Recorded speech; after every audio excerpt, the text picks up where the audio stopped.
10 or 12 guns. We had every conceivable kind of drug. Police officials and fire officials were climbing the fence at Richard Pryor's suburban Los Angeles home Wednesday. LAPD came in. They didn't find anything wrong, so Richard didn't get charged with drug offenses. I knew I wasn't going to die. There was no doubt in my mind.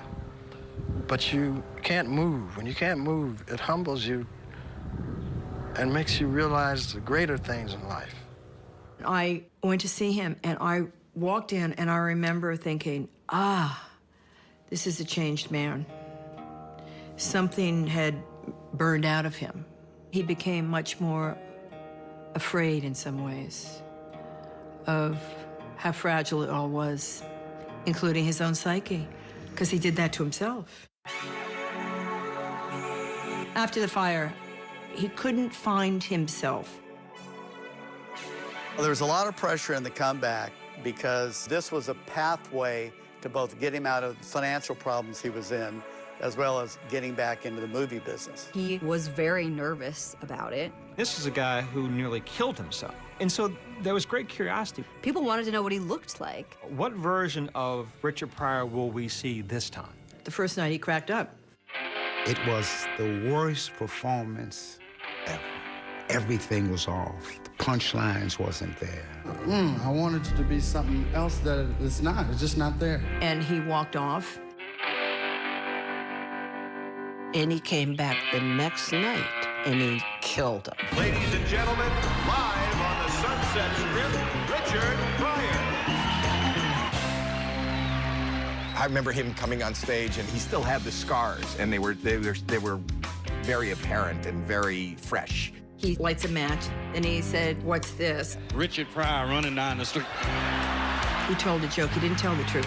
Usually, before I go to bed, I have milk and cookies. And one night, I had some low-fat milk and some pasteurized, and I mixed them together, and I dipped my cookie in, blew up. He made it seem like an accident, when we know later it wasn't an accident. I tried to commit suicide. It didn't work.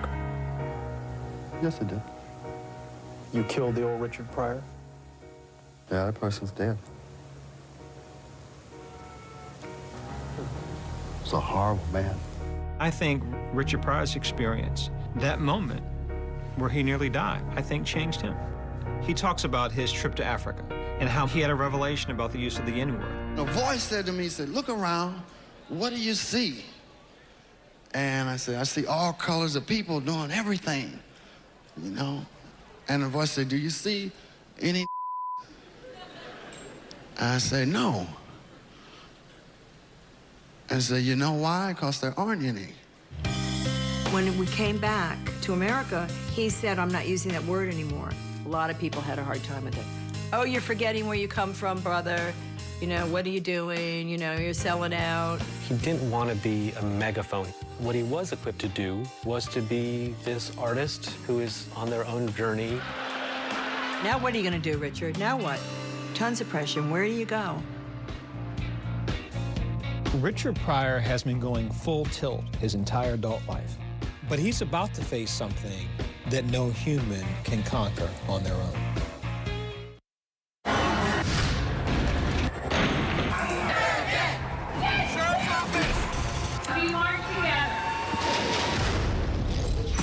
The most powerful stories of our time, anytime. Nightline. It was an extraordinary story. A computer salesman was supposed to report to prison to begin a 17-year sentence. They let him turn himself into jail with no escort. No one thought he would run.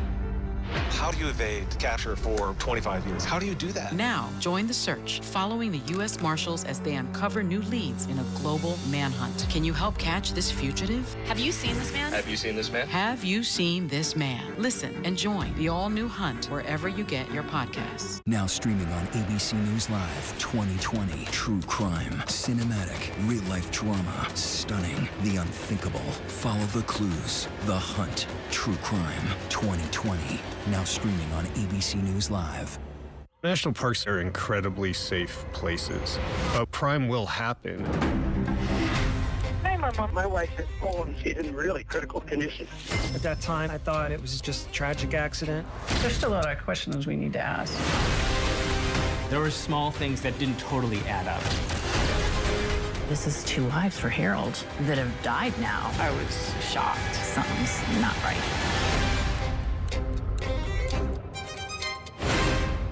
Admit it. These days, what you need to know seems to change just about every day. What is it that you really want to know, need to know? To help you not just get through your day, but to make the most of it. Feel smarter. Feel better. Feel happier. Well, how about a third hour of Good Morning America? GMA 3, what you need to know. Now streaming on ABC News Live. It's all about you. I know what happened, and I'm not guilty. Why the fascination with criminal trials? Figure out what's really out there. She revealed she had murdered his family. I know in my heart they did this. It's the time of suspicion. The ending's really tough. You don't know whether truth is going to be difficult to find unless you try to find it.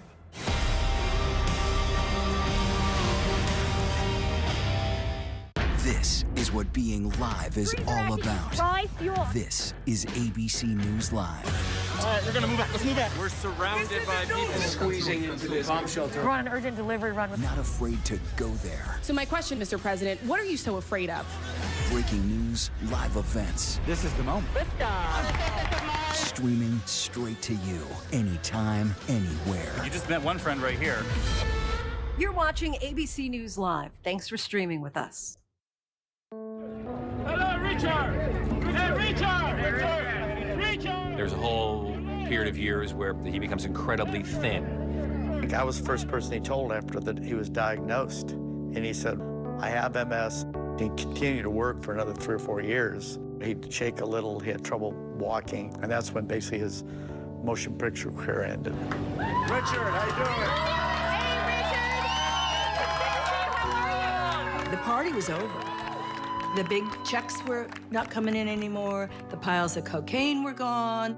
I believe he wanted to be able to look at his life and feel good about it. So in 95, 96, he went back to the Comedy Store. There was still the spirit of Richard Pryor inside of there. One way or the other. Like gills on a fish, being on that stage was what mattered to Richard. Richard Pryor died this afternoon of a heart attack at his home in California. He was 65. Negroes can't go to heaven. They can get a promise of heaven. I was a Negro for 23 years. I gave that shit up, no room for advancement. I love watching Richard Pryor. He seemed like somebody that would be walking around here now. You know what I mean? He was that ahead of his time. If you see the comedy of Chris Rock or Dave Chappelle or Eddie Murphy, he set the stage for modern comedy. As I watched young comics come up and rise, everybody has a little twinkle of that Richard Pryor. He kind of inspired me to look for the funny, least funniest moments of my life.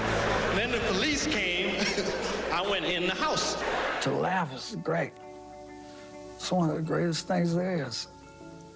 I mean, somebody can make you laugh, you will remember that person. You know, I do. I remember people that make me laugh all of the time.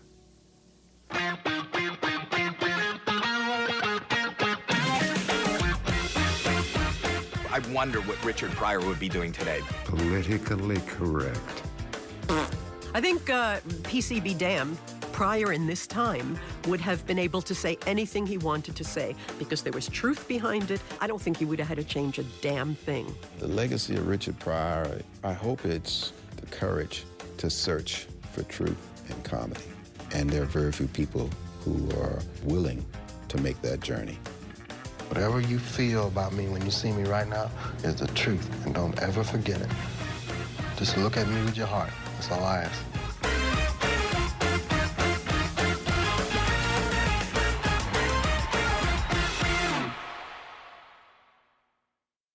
was an extraordinary story. A computer salesman was supposed to report to prison to begin a 17-year sentence. They let him turn himself into jail with no escort. No one thought he would run.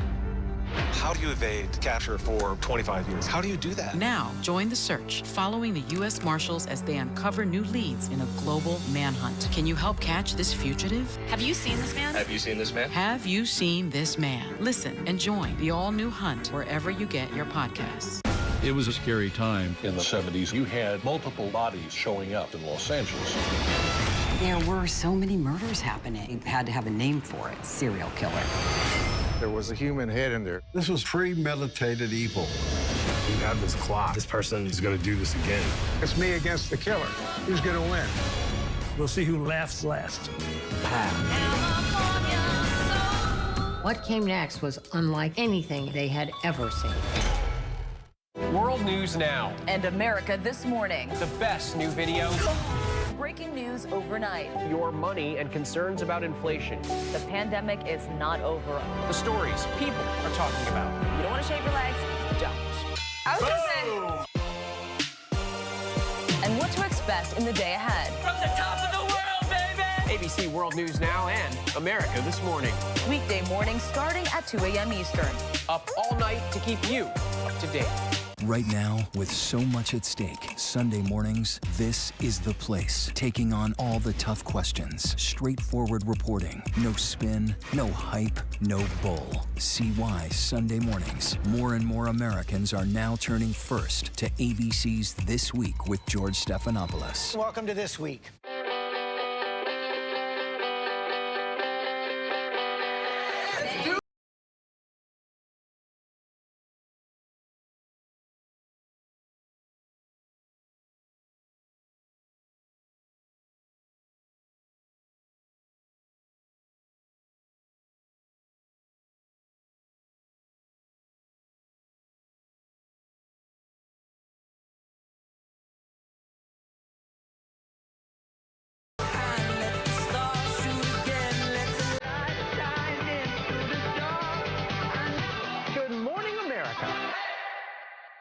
This is what being live is all about.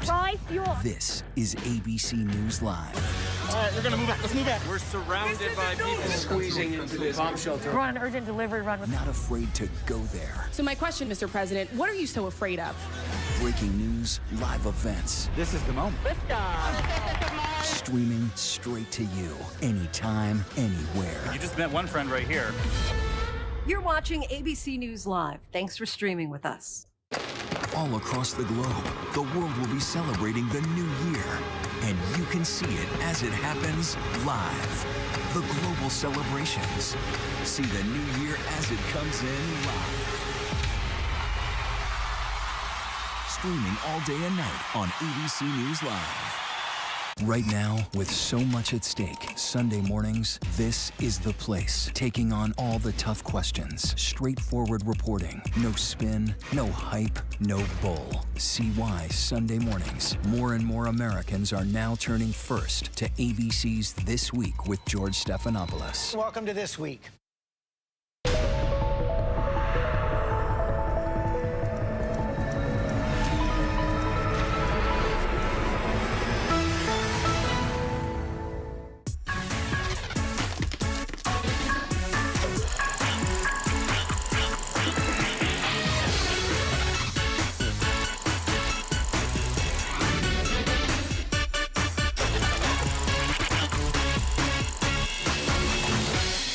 Hi, everybody. I'm Peter Travers. This is Popcorn, where we tell you what's happening at the movies.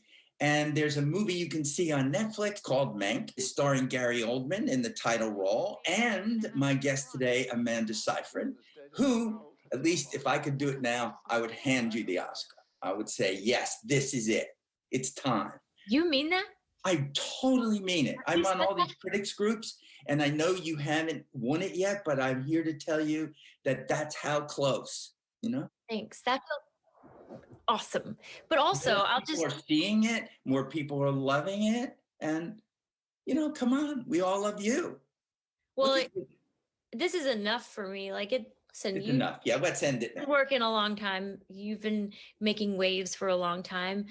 And you saying that to me is thank you. I'm going to take it and I'm going to never let it go. So whatever it is, yeah. Well, you can let it go as they start to add up now. It's just that we live in this crazy world. I have to tell you, you're somewhere upstate New York, right? Yep. Yep. You have just recently had your second child. How old is he? He's like 4 months, almost 4 months. What is life for you there? You're kind of on a farm, aren't you?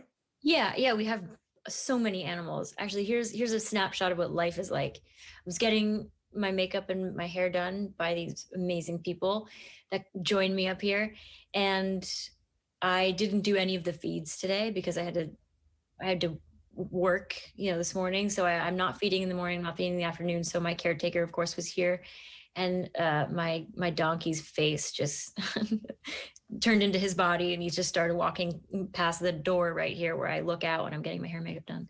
That's a snapshot of life here. It was really funny, and I took a picture, of course, because to be greeted by your donkey when you're working and not greeting your donkey to go feed him, it's just really special.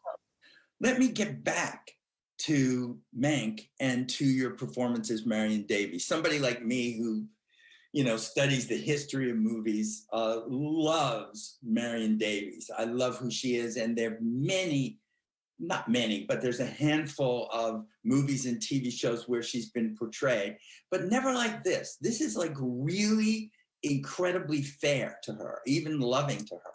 So what did you know about her before you got approached to do this movie? I thought, oh, wow, Marion Davies, that gorgeous, glamorous movie star from the golden age of Hollywood. And I was like, but I can't picture her. And I don't know what movie she's been in. And that is, in a nutshell, what most people think when they hear her name, from who I've spoken to, and from what people have said. Freaks like myself, who just study that kind of thing. Yeah. But did you know? What did you know? Well, I knew the movies, and I knew that she started in silent pictures, and worried because she had a stammer, and worried that when talkies came in, what was going to happen. Of course, she was the mistress of William Randolph Hearst, which is all in this movie. What people don't know, I think what they remember is she was the mistress of William Randolph Hearst, and don't remember anything about what she actually did or how funny she was. Right. They just know this I don't know, hologram, like from Citizen Kane, because Citizen Kane has lived on and had an incredible life. And her legacy is that she was somewhat similar to Susan Alexander Kane, and it's just so not fair. It's so not fair. And you're right, this is a fair portrayal, because in the script, in Jack Fincher's script for Mank, it was clear to me that she was very smart and very kind and very just gracious, because she comes from a working class family, and she was dropped into this world. She wanted to be a dancer, and she was a Ziegfeld Follies girl, and she met this older man, and their relationship wasn't based on the fact that he was so rich, and all these amazing things that create this three-dimensional person that we don't really know or understand. And so I feel Marion Davies, many people feel, Orson Welles especially, they feel like she's been misunderstood. And this is our moment. This is my opportunity, to talk about, Herman Mankiewicz and his life and his legacy, and sprinkle a little bit of look